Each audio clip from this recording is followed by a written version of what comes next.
Dan Maaf ya, terima kasih Bu Grace buat pelayanannya. Tuhan Yesus memberkati. Baik, kita akan mendengarkan sedikit dari firman Tuhan. Mari kita berdoa. Segala puji bagi namamu Bapa, terima kasih Tuhan. Di pagi yang indah ini kami boleh kembali bersama-sama berjumpa lewat Zoom Tuhan. Kami mau belajar akan firman-Mu. Tuhan, biarlah Tuhan sendiri yang akan berkata-kata di dalam hati setiap kami yang ada. Tuhan, Engkau akan memberkati kami, akan mengurapi kami. Tuhan, biarlah kami mengerti akan kehendak-Mu Tuhan. Kami mau belajar untuk tetap setia akan mengiring Engkau Tuhan. Terima kasih Bapak, terima kasih. Engkau urapi hamba-Mu, biarlah Engkau sendiri yang berkata-kata buat kami semua Tuhan. Terima kasih Bapak, terima kasih kami menyerahkan ibadah via Zoom ini dari awal pertengahan hingga akhir ke dalam tangan-Mu. Engkau mengurapi setiap alat-alat yang kami pakai, baik sinyal Tuhan, handphone, laptop yang kami gunakan. Biarlah kami boleh mendapatkan berkat yang luar biasa pagi ini. Terpujilah namamu Bapa, di dalam nama Tuhan Yesus Allah kami yang hidup. Haleluya, haleluya. Amin, amin, amin. Amin. Terima kasih Pak Serbakti buat kesempatan yang diberikan kepada saya. Shalom Bapak Ibu yang dikasih Tuhan. Shalom, shalom.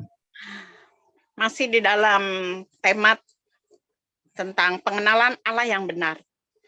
Pengenalan Allah yang benar membawa perubahan hati, perubahan hidup kepada setiap anak-anak Tuhan yang percaya akan Tuhan Yesus.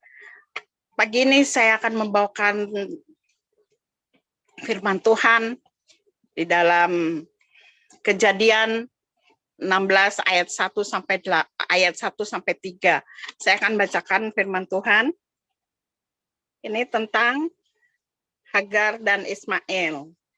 Hagar dan Ismail. Adapun Sarai, istri Abraham itu tidak beranak. Ia mempunyai seorang hamba perempuan orang Mesir, Hagar namanya.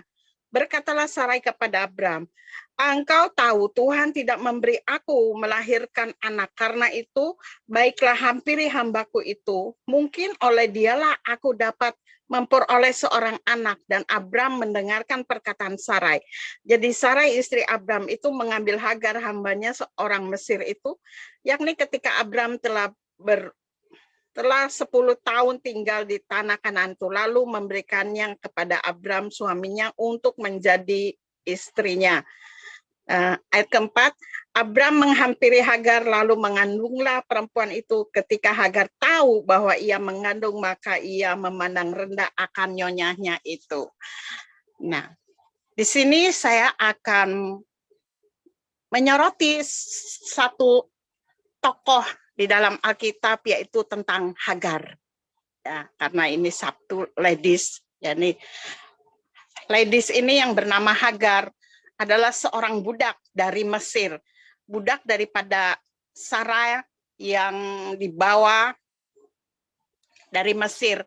Dan dan Hagar ini mempunyai arti. Arti nama dari Hagar adalah mengembara. Orang jarang mengkhotbahkan tentang Hagar ini karena konotasinya tidak baik. Kalau zaman sekarang dibilang pelakor gitu ya. Tetapi inilah konteks dari Yahudi. Kalau konteks dari Yahudi itu sudah biasa. Kalau seorang majikan tidak mempunyai anak dan itu dia menyuruh suaminya untuk mendekati, menyetubui daripada budaknya ini, itu adalah sudah biasa di dalam konteks Yahudi. Di dalam kisah di Yakub juga demikian kan, Rahel juga menyuruh Yakub untuk mendekati daripada budaknya ini. Itu adalah hal yang sudah tidak aneh gitu ya, beda dengan kita sekarang. Nah, Hagar ini adalah seorang budak yang tidak mempunyai kebebasan apapun. Namanya budak itu tidak seperti sekarang. Budak itu kalau mungkin sekarang tuh pembantu ya. Kalau pembantu sekarang kan enak, bisa main handphone ya. Dia malahan sekarang bisa bikin konten dengan majikannya, malahan kadang-kadang melebihi majikannya.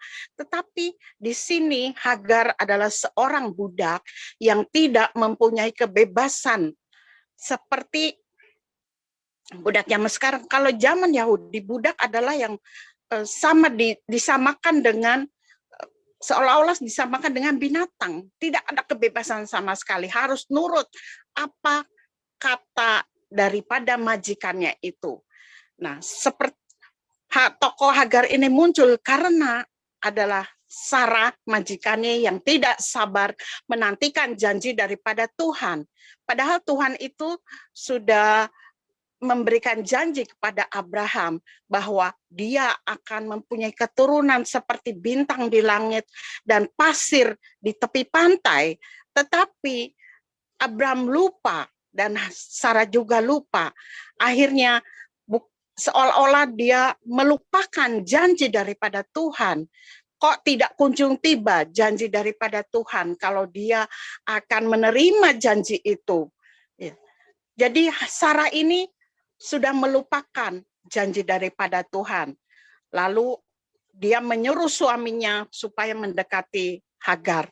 Lalu Hagar mengandung dan dia memandang rendah akan nyonyanya itu. Gimana tidak memandang rendah? Karena dia melihat nyonyanya ini mandul, tidak mempunyai keturunan. Saat itu keturunan adalah satu hal yang luar biasa di dalam orang Yahudi. Nah, Sarah sendiri tidak bisa melahirkan, tidak bisa mengandung. Akhirnya yang mengandung adalah budaknya, yaitu yang bernama Hagar. Tetapi Hagar ini adalah seorang budak yang sombong, ya. Seorang budak yang arogansi, dia memandang rendah akan nyonyanya. Seberapa banyak sekarang ini rumah tangga yang hancur, berantakan karena satu kesombongan. Sama halnya dengan Hagar, dia menganggap rendah. Seberapa banyak ya rumah tangga, persaudaraan, kakak beradik, banyak yang pecah karena kearogansian, kesombongan dari seseorang. Tuhan tidak senang akan kesombongan. Kemarin Ibu Tian mengatakan tentang seorang petani yang menanam kol, kakak beradik, ada kesombongan. Dia tidak mau menjual kolnya kepada tengkulak. Ternyata kolnya itu turun drastis harganya karena ada kesombongan, dikatakan itu. Tuhan tidak mau orang menyimpan hal kesombongan itu di dalam hatinya. Demikian juga dengan Hagar. Dia menyombongkan dirinya, nih loh, aku bisa mengandung, aku bisa punya anak, kamu tuh apa? Majikan yang mandul. Nah, ini. Dia sudah menganggap rendah akan majikannya ini. Sarah tahu hal itu. Dia akhirnya mengatakan kepada Abraham, hambaku ini sudah menganggap rendah aku. Kamu harus bertanggung jawab akan sifat daripada Hagar ini. Ya. Akhirnya Sarah kecewa. Bukannya dia senang akan hambanya ini mempunyai anak, tetapi dia kecewa. Akhirnya hambanya ini diusirlah oleh Sarah dari rumah ini. Ya, ditekan, ya, banyak mengalami tindasan. Hamba ini mengalami tindasan. Memang sebetulnya harusnya seperti itu. Kalau seorang hamba tidak ada kebebasan, dia mengalami tindasan dari Sarah. Ya, dikatakan di sini mengalami tindasan di ayat-ayat berikutnya. Sarah memberikan tindasan, memberikan tekanan kepada Hagar. Mungkin kalau dulu ya makan sehari, dikasih makan sehari 3 kali. Tetapi karena dia sudah kecewa, Hagar ini menganggap rendah akan majikannya. Mungkin 1 hari diberi makan 1 kali. Akhirnya Hagar sendiri merasa tidak kuat akan tindasan daripada majikannya ini. Akhirnya apa yang terjadi? Ya, kita bisa melihat, saya akan bacakan di ayat berikutnya. Di ayat berikutnya di dalam ayat yang ke-6, kata Abram kepada Sarai, hambamu itu di bawah kekuasaanmu, perbuatlah kepadanya apa yang kau pandang baik. Lalu Sarah menindas Hagar sehingga ia lari meninggalkannya. Nah, ini lari meninggalkannya. Hagar ini kabur. Padahal dia itu seorang budak. Seorang budak itu tidak bisa kabur seenaknya sendiri karena dia di bawah kekuasaan. Apalagi konteks di zaman saat itu Yahudi. Tidak ada kebebasan. Mau seenaknya sendiri, aku ditindas oleh majikanku dan aku gak kuat. Aku lari. Apa yang terjadi di saat itu? Hagar kabur dengan membawa kandungannya. Dia lari kemana? Ke padang gurun. Ada apa di padang gurun? Ya tidak ada apa-apa. Dia tidak sempat membawa bekal, tidak sempat membawa roti, tidak sempat membawa nasi. Karena ada kekecewaan, ada kemarahan di dalam hati Hagar ini. Ada kesombongan di dalam hati Hagar. Ya. Dia lari ke padang gurun. Dia tidak memikirkan kandungan janin yang ada di dalam perutnya. Yang ada hanyalah kemarahan yang dia bawa. Nah, disinilah seringkali manusia pun mengalami hal yang seperti Hagar. Kita kadang-kadang juga mengalami hal yang serupa dengan Hagar. Kita tersinggung di dalam grup, kita keluar, kita kabur, kita meninggalkan. Kita tersinggung, kita tidak sakit hati, terus kita kabur, kita keluar. Sudah, orang itu tidak cocok dengan saya di grup. Saya sakit hati, kita keluar rame-rame. Itulah sifat manusia. Sombong, ada kesombongan di dalam hati Hagar. Ada kesombongan di dalam hati kita juga. Hati-hati saudaraku ya. Tuhan tidak suka dengan kesombongan. Karena kesombongan itu akan mengakibatkan diri kita itu akan jatuh ke dalam dosa. Dan di dalam kesombongan itu akan timbul amarah. Seperti Hagar ini, dia sudah sombong. Akhirnya dia lari meninggalkan majikannya dan dia membawa amarah. Hati-hati, di dalam kita sedang amarah, di dalam kita sedang marah, janganlah kita membuat satu keputusan. Kadang-kadang keputusan kita itu suka salah di dalam kita ada kemarahan. Ya, cerai saja. Sudah, kita berpisah. Nah, itulah kebanyakan rumah tangga berantakan karena ada kemarahan di dalam rumah tangga itu antara suami dan istri. Jadi akhirnya rumah tangga rusak karena ada kesombongan. Saat kesombongan itu muncul, kita marah, kita ambil keputusan, dan itu di situ keputusan yang kita ambil ada ternyata salah. Sama halnya dengan Hagar. Dia lari dari majikannya, membawa kemarahan, dia lari ke padang gurun, tidak ada apa-apa, mau minum, mana ada air, mau makan, mana ada makanan, sedangkan bayi yang di dalam perutnya itu harus diberi makan. Dia sombong, mau balik lagi, malu, mau balik lagi, dia sedang marah dengan majikannya, dia tidak suka dengan majikannya. Apa yang terjadi? Kita lihat di ayat selanjutnya.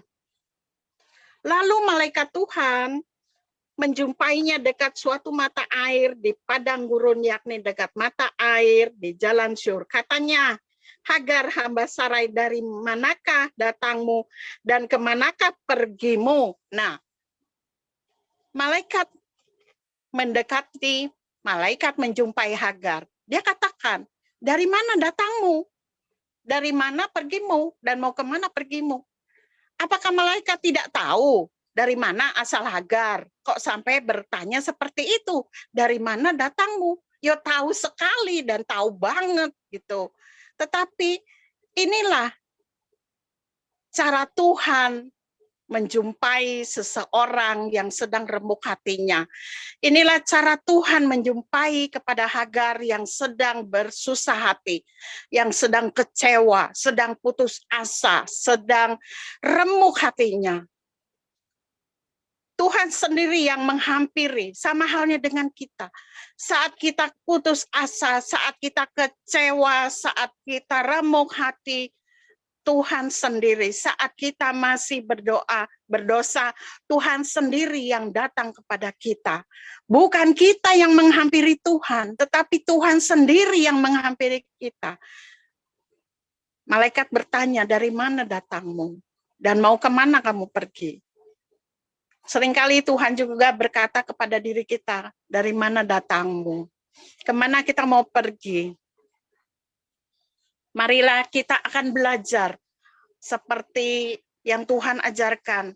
Tuhan itu mendekat dengan orang yang remuk hatinya. Di dalam Mazmur 31 ayat 19 dikatakan, Tuhan itu datang kepada orang yang berputus asa, seperti halnya Raja Daud, datang kepada orang yang sedang remuk hatinya.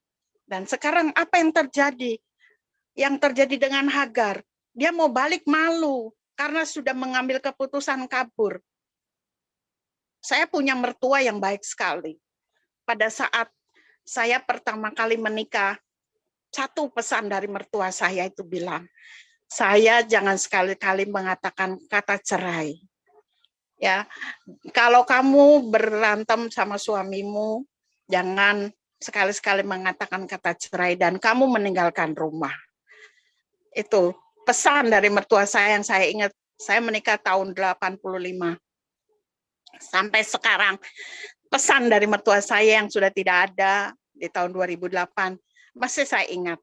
Itu pesan saya dari mertua saya. Padahal suami saya kan anaknya ya, tapi mertua saya tuh begitu baik gitu. Dia jangan sampai kalau kamu ada apa-apa berantem berselisih dengan suamimu, itu pesan. Jangan meninggalkan rumah. Puji nama Tuhan. Ya, berkat doa dari mertua saya sampai sekarang saya sudah punya cucu 2. Ya, keadaan ada konflik gitu ya di rumah tuh sering, tetapi kami sering belajar untuk menekan ego masing-masing.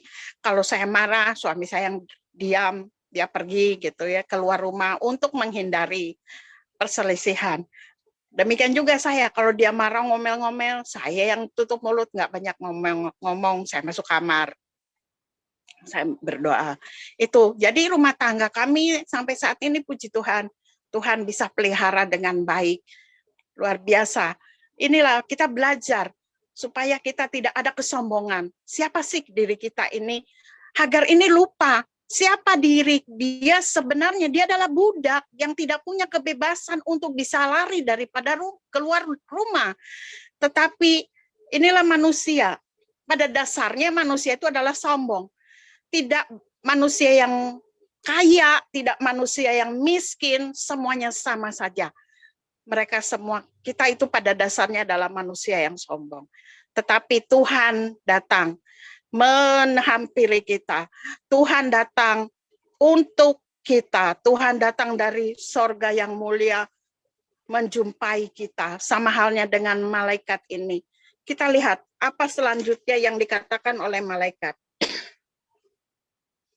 Jawabnya, aku lari meninggalkan sarai nyonyaku. Lalu kata malaikat Tuhan kepadanya, kembalilah kepada nyonyamu, biarkanlah engkau ditindas di bawah kekuasaannya.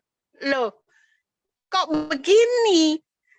Baliklah kamu kepada nyonyamu dan kamu akan ditindas ya. Engkau ditindas di bawah kekuasaannya. Kenapa kok ngomongnya seperti ini? Kok Tuhan menyuruh malaikat menghampiri Hagar? Harusnya gini kalau kita ya manusia.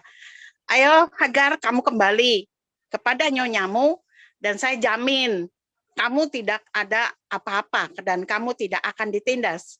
Nah, itu kan karena biasanya Tuhan itu memberi yang terbaik kepada manusia. Ya, kenapa malaikat ini mengatakan, Hai Hagar, kembalilah kepada nyonyamu di bawah kekuasaan, engkau ditindas di bawah kekuasaannya. Nah, seringkali Tuhan itu memberikan yang tidak baik bagi kita, yang kita anggap baik dan Tuhan memberikan itu. Kita sebagai manusia maunya yang baik, yang baik, yang enak, yang enak. Kalau tidak enak, kita tolak dalam nama Yesus. Nah, itulah manusia. Tetapi di sini kita mendapat pelajaran. Tuhan menyuruh malaikat kepada Hagar, kembalilah kepada nyonyamu. Kamu ditindas di bawah kekuasaannya. Padahal Tuhan bisa sekali Kamu kembali dan kamu tidak akan ditindas. Kamu akan enak, hidupmu akan dijamin enak. Nah, tetapi di sini kita mendapat pelajaran bahwa apa yang Tuhan berikan kepada kita tidak selalu baik. Tidak selalu enak. Tidak selalu membuat kita senang. Kadangkala Tuhan memberikan kita sesuatu yang tidak baik. Tetapi itulah yang harus kita terima. Tuhan memberikan itu pencobaan untuk mengukur kepada kita, untuk mengikis kesombongan kita, untuk menekan arogansi kita. Sama halnya dengan Hagar kan. Dia lari, aku bisa lari. Tetapi Tuhan menghampiri. Kamu harus kembali ke majikanmu. Kita juga harus kembali kepada diri kita. Siapa kita sendiri? Siapa sih kita ini? Janganlah kita sombong. Kita di bawah kekuasaan daripada seperti Hagar di bawah kekuasaan dari nyonyanya ini. Lalu apa yang terjadi? Ya. Lalu kata malaikat Tuhan itu kepadanya, aku akan membuat sangat banyak keturunanmu sehingga tidak dapat dihitung karena banyaknya. Nah, Tuhan memberikan janji yang terbaik setelah memberikan sesuatu yang tidak enak bahwa dia akan ditindas dalam kekuasaan, tetapi Tuhan memberikan janji kepada Hagar bahwa dia itu akan mendapatkan keturunan yang tidak terhitung banyaknya. Demikian hal juga dengan kita. Tuhan memberikan kita pencobaan. Tuhan memberikan kita sesuatu yang tidak enak. Kenapa Tuhan ini terjadi? Kenapa Tuhan kok terjadi di dalam aku, bukan tetangga saya? Kadang-kadang kan kita seperti itu kan. Kenapa saya sakit? Kenapa enggak tetangga saya aja yang sakit? Kenapa anak saya begini? Kenapa? Itu manusia.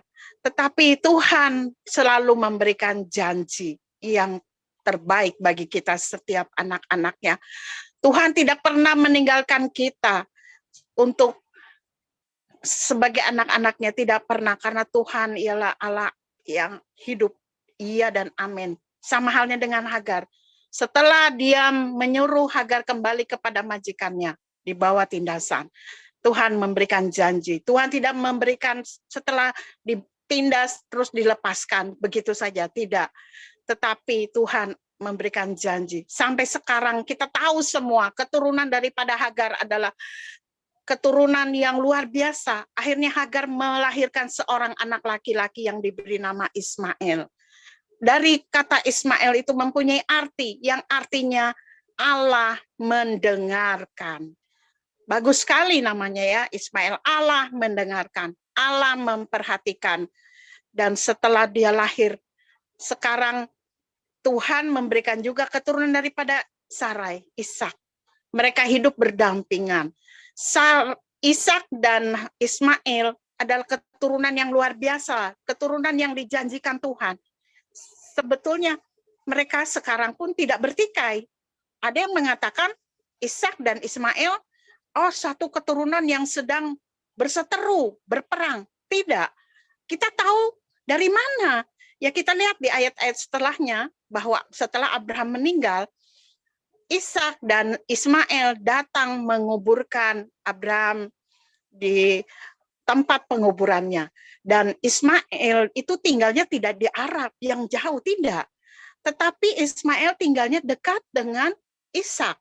Kalau kita boleh teliti di ayat-ayat selanjutnya itu, mereka bersahabat karena mereka adalah saudara, ya saudara, masih saudara tiri. Jadi tidak ada keturunan Ishak dan keturunan Ismail ini adalah sedang berperang, sedang berseteru, tidak ya. Mereka baik-baik saja. Kita bisa melihat buktinya di ayat-ayat sebelumnya. Kita lihat, makanya kita bisa melihat ya, bahwa kita belajar dari Hagar. Kalau kita belajar dari Hagar untuk menerima keadaan, apapun hidup kita di dalam tindasan, yang penting kita itu akan belajar ketaatan seperti Hagar disuruh kembali kepada nyonyanya. Ada satu ketaatan. Hagar mulai menurunkan arogansinya. Hagar mulai menurunkan egonya dan Hagar mulai dia taat. Di dalam ketaatan itu kita akan bisa menerima janji-janji Tuhan. Bisa kita melihat di ayat 11 ya. Selanjutnya kata malaikat itu, engkau akan mengandung dan akan melahirkan seorang anak laki-laki dan menamanya Ismail, sebab Allah telah mendengar tentang penindasan atasmu itu. Nah, puji nama Tuhan. Apabila kita taat kepada Tuhan, kita menerima janji-janji daripada Tuhan. Amin, Bapak dan Ibu sekalian.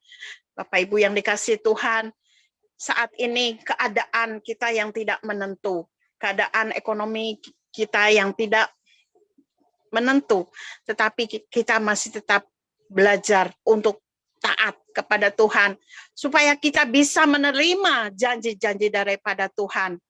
Ya, seringkali keadaan membuat kita lalai, seringkali keadaan membuat kita jauh dari Tuhan. Sudah, saya tidak, ya itulah keadaan sekarang ya, membuat kita seringkali tidak bisa berpikir dengan jernih. Tetapi kita mau belajar daripada Hagar. Hagar ini adalah budak. Dari mana kamu datang, dari mana kamu pergi. Dia tidak mempunyai kebebasan. Tetapi Tuhan memberi kepada dia satu janji yang luar biasa. Karena apa? Karena satu ketaatan daripada Hagar. Dan dia menurunkan egonya. Sama dengan halnya kita, Bapak Ibu yang dikasih Tuhan. Mari, bila kita sekarang sudah mulai merasa ya diri kita itu, ego kita tinggi, sudah mulai ada kesombongan di dalam diri kita, mari kita akan menurunkannya, ego kita, dan kita akan mengikis habis arogansi di dalam diri kita, supaya kita bisa menerima janji-janji daripada Tuhan. Karena janji Tuhan itu tidak pernah gagal. Janji Tuhan itu tidak pernah akan mereset. Janji Tuhan itu tidak pernah akan tidak ditepati. Tetapi tergantung dari kita sendiri. Apakah kita bisa menerima janji itu? Apakah kita bisa mau belajar untuk menerima keadaan diri kita, mau menerima segala apa yang Tuhan berikan. Kita maunya yang enak-enak kan, tetapi kita mulai belajar bahwa ketaatan, kerendahan hati itu ada platform supaya kita bisa menerima janji-janji Tuhan. Terima kasih, Tuhan Yesus memberkati. Firman Tuhan sampai di sini. Biarlah apa yang Tuhan berikan hari ini bisa menjadi berkat buat kita semua. Puji nama Tuhan. Mari kita berdoa. Segala puji bagi namamu Bapa. Terima kasih Tuhan. Engkau sudah memberikan kepada kami firman-Mu. Biar rema yang kami bagikan ini Tuhan menjadi berkat bagi kami semua yang mendengarkan. Biarlah Tuhan seberapa kami yang ada, kami boleh diberkati dengan firman Tuhan, dan kami boleh belajar untuk rendah hati, dan kami belajar untuk Tuhan senantiasa setia mengenal diri kami sendiri masing-masing. Terpujilah namamu Bapa. Terima kasih Tuhan, terima kasih. Biarlah Tuhan sendiri yang akan berbicara dalam hati kami. Engkau memateraikan Roh Kudus-Mu Tuhan di dalam hati kami. Biarlah kami hidup selaras dengan kasih-Mu Tuhan, selaras Tuhan dengan rencana-Mu. Terima kasih Bapak, terima kasih. Kami berdoa di dalam nama Tuhan Yesus Allah kami yang hidup. Haleluya, haleluya. Amin, amin, amin. Amin. Silakan Pak Surbakti. Bu Tiar mungkin? Ya. Baik, shalom Bapak Ibu, selamat pagi. Maaf saya terlambat tadi masuk. Bu Joy, Pak Surbakti, Bu Kes, sama Pak Victor. Saya agak flu, makanya nih. Jadi iya, saya sendiri batuk memang Bu Tiar. Flu saya, jadi makanya telat tadi saya masuk ya. Makasih Bu Joy buat firman Tuhannya, ya luar biasa. Kita diingatkan, kita belajar ya dari orang yang sombong. Ketika kita sombong, maka Tuhan melihat semuanya ya, dan Dia punya cara untuk mengembalikan kita kepada kebaikan, kerendahan hati ya. Itu tadi seperti Hagar ketika dia angkuh ya, akhirnya dia ya mencoba untuk lari, tapi kita tidak bisa lari ya kan, karena Tuhan tetap mengawasi kita. Ya, Dia tahu kita siapa, Dia tahu kita mau kemana, dan ya satu hal, Tuhan mau kita berubah, ya. Jadi temanya tadi pengenalan akan Tuhan membawa perubahan, ya. Subtemanya itu luar biasa.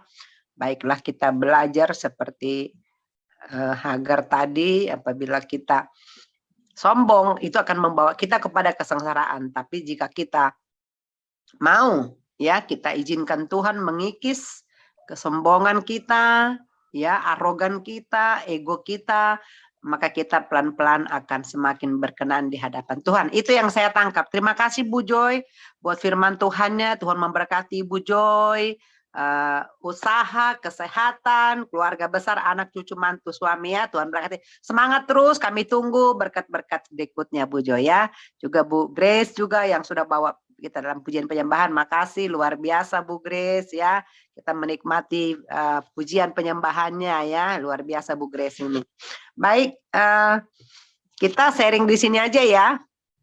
Karena kita hanya 5 orang.